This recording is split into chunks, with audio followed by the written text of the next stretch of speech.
नमस्कार, आप देख रहे हैं न्यूज संवाद। मेरे साथ है करौली भारतीय जनता पार्टी से पूर्व प्रत्याशी ओपी सैनी।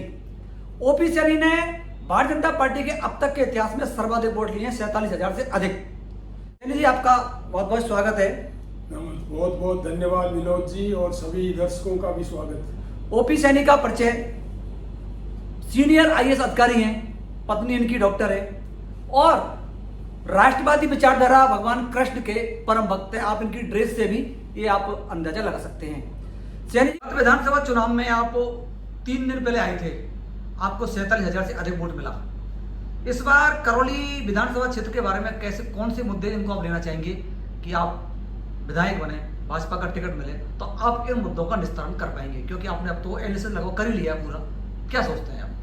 देखिए, मुझे पिछली बार भी जिस तरह से सब लोग कह रहे थे कि 35,000 से ज़्यादा वोट नहीं आएंगे, लेकिन 47,000 से अधिक वोट आए और जनता ने मुझे बहुत प्यार दिया। और उसमें जो मुख्य भूमिका रही, वो करौली में ऐसे लोग हैं जो यहाँ शांति चाहते हैं, जो गोलियों और चाकू की जो संस्कृति है उसके खिलाफ हैं। तो मेरा सबसे पहला तो यह मुद्दा वो यही है कि यहाँ शांति स्थापित हो। अगर कानून व्यवस्था ठीक होगी तो हमें नया कुछ नहीं करना, बिना इन्वेस्टमेंट के करौली में रोजगार अपने आप क्रिएट हो जाएगा।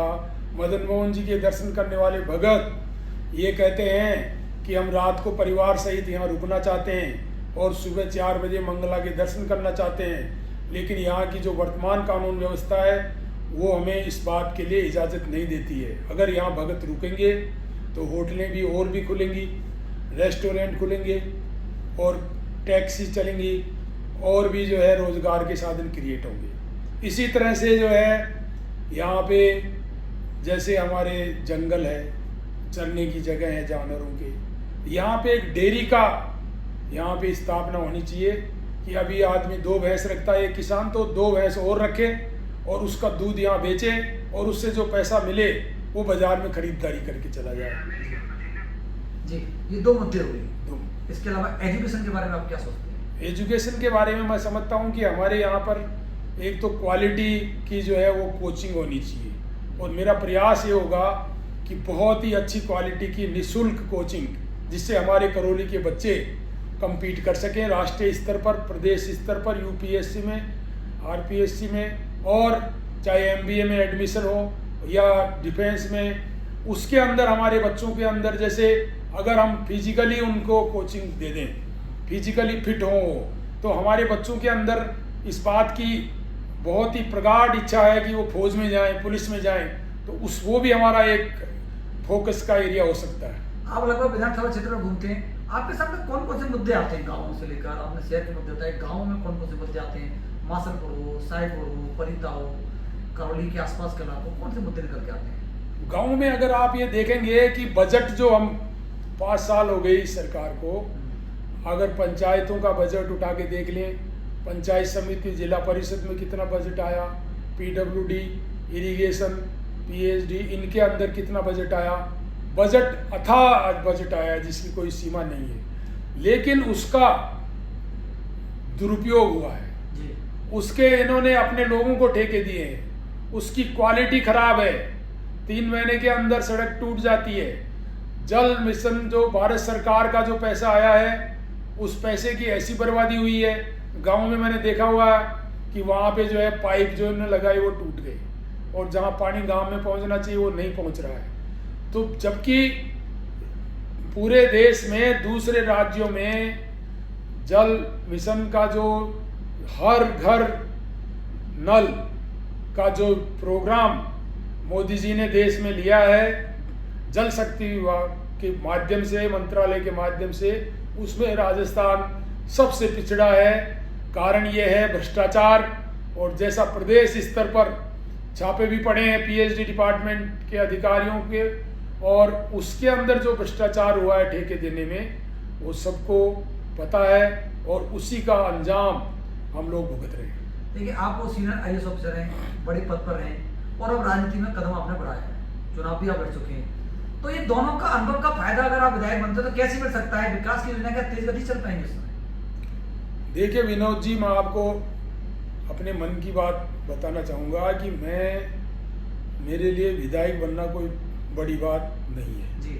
जिस तरह के पदों पे मैं सरकार में रहा हूँ, 37 साल में कलेक्टर रहा, संभागीय आयुक्त रहा, प्रमुख शासन सचिव रहा, अतिरिक्त मुख्य सचिव रहा, मुझे भैरव सिंह जी जैसे मुख्यमंत्री के साथ काम करने का मिला, भारत सरकार में अटल बिहारी वाजपेयी जी जैसे प्रधानमंत्री जी के साथ काम करने का मौका मिला।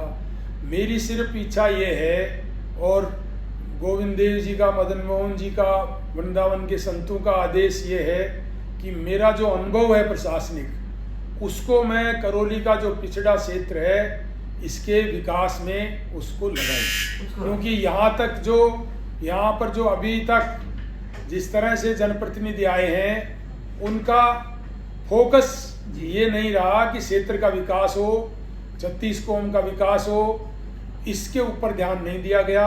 इसलिए आज 1998 में हमारा करौली नया जिला बना था, लेकिन जिले के ऊपर जो इंफ्रास्ट्रक्चर होना चाहिए उसके कंपैरिजन में यहाँ तहसील स्तर का इंफ्रास्ट्रक्चर भी आज तक डेवलपमेंट नहीं हुआ है, क्योंकि इन पूर्व विधायकों का इस ओर ध्यान ही नहीं गया है। उनका एजेंडा और ही रहता है, वो आप जानते हो उनका एजेंडा क्या रहता है। एजेंडा क्या रहता है उनका, थोड़ा बताएं। वो एक जाति के वोट के आधार पे जीत के आते हैं, तो इसलिए उनको फिर करौली क्षेत्र की या 36 कौम की परवाह नहीं होती है।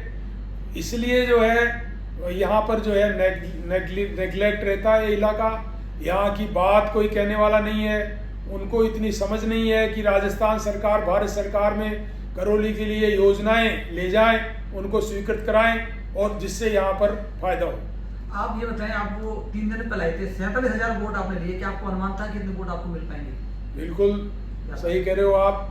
मुझे बिल्कुल भी शुरू में तो ऐसा लग रहा था कि पता नहीं क्या होगा, लेकिन जैसे जैसे लोगों का प्यार मुझको मिला और मुझे लगा कि इनको विश्वास हो गया है कि मैं इनको जिसकी तलाश थी वो विधायक का उम्मीदवार मिल गया है, तो मैं समझ रहा था कि जीत ही जाऊंगा। लेकिन हमारी कुछ कमियां रही हमारे वहाँ पर फील्ड के अंदर। हमारे बीजेपी के वोट लगभग 20,000 वोट हम घर से नहीं निकाल पाए, वो घर में ही बैठे रह गए, हमारे कार्यकर्ता उन तक नहीं पहुँच पाए, ये हमारी कमजोरी थी। तो वो मैं समझता हूँ कि इस बार नहीं रहेगी। अच्छा, थोड़ा आप ये बता दीजिए, आपको करौली से जुड़ाव कैसे हुआ आपका, कि आपको करौली आना चाहिए, ये क्या कारण है? करौली देखो, मुख्य बात तो है मदन मोहन जी, मदन मोहन, क्योंकि हमारे संत कहते हैं वृंदावन में कि एक दिन में 3 दर्शन करने चाहिए। कौन कौन? गोविंद जी, गोपीनाथ जी और मदन मोहन जी। तो ये दर्शन मैंने कोई अभी तक 10 बार किए हैं। उसके अलावा संतों के साथ मेरा यहाँ आना रहा है।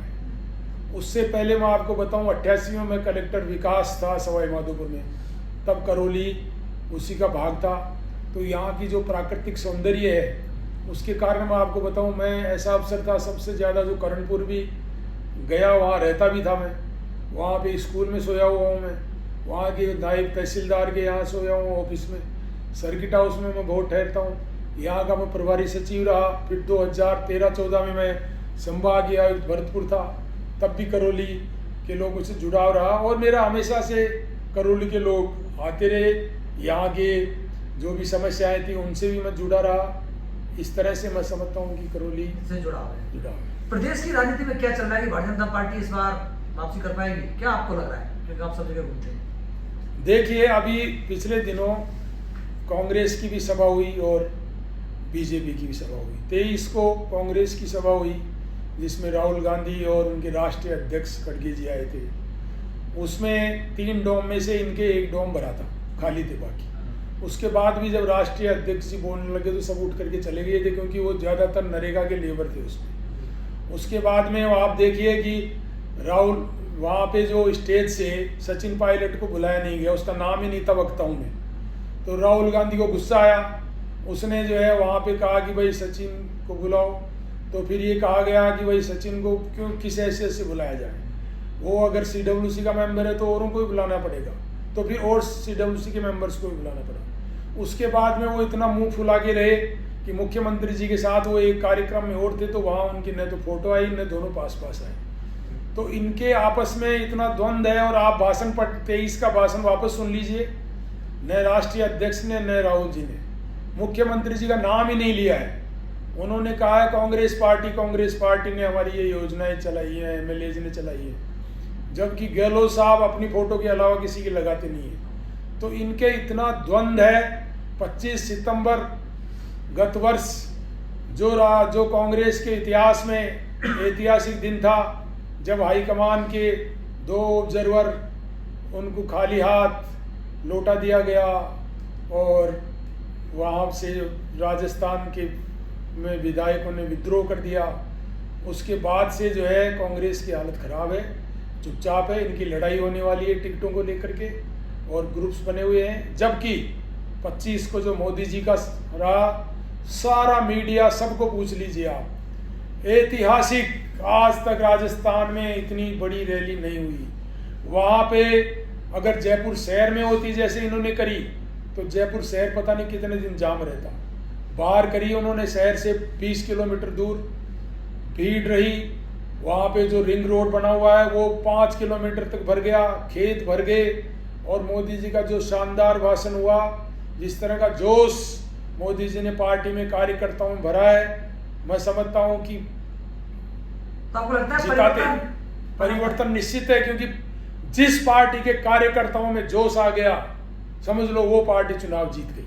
परिवर्तन के पीछे आप ये बता दीजिए, करौली विधायक लाखन सिंह मीणा का कार्यकाल कैसा रहा?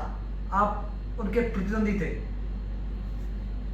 ये तो मुख्यमंत्री जी ने कह दिया था कि मेरे सारे विधायक मुख्यमंत्री हैं जी, तो सारे विधायक मुख्यमंत्री बने फिर रहे थे। तो अच्छा काम किया उन्होंने। करौली में भी जो है ये हाल है कि विधायक की बिना इजाजत के एफआईआर भी दर्ज नहीं होती है। हाँ। एफआईआर दर्ज करने के लिए हमारी गीता चौधरी एक कार्यकर्ता है, उसकी एफआईआर 2 महीने तक दर्ज नहीं हुई, हमको आंदोलन करना पड़ा, हाँ। तब जाकर के एफआईआर दर्ज हुई। तो आप समझ सकते हो कि एक तरफ तो मुख्यमंत्री जी कहते हैं एफआईआर दर्ज कराना हमने जो है फ्री कर दिया साहब, कोई भी कराओ, और दूसरा जो है यहाँ दर्ज नहीं हो रही है। उसके बाद में यहाँ जो है ड्रग का माफिया जो है पनप रहा है, युवाओं को बर्बाद कर रहा है। शहर के ये हाल हैं, शहर नर्क बन गया है, ज़मीनों पे कब्जे हो रहे हैं। शहर में आजकल भय का वातावरण है। 7 बजे अंधेरे के बाद में माताएं बहनें तो छोड़ो, जवान लोग हैं वो भी सड़क पे आने में कतराते हैं। तो जो ऐसा माहौल जिसने कर दिया, वो समझ सकते हो कि उसने कैसे राज चलाया है, कैसे प्रशासन चलाया है। धन्यवाद। ये थे ओपी सैनी जी। अगली मुलाकात हम जल्दी होगी। बहुत बहुत धन्यवाद। बहुत बहुत धन्यवाद।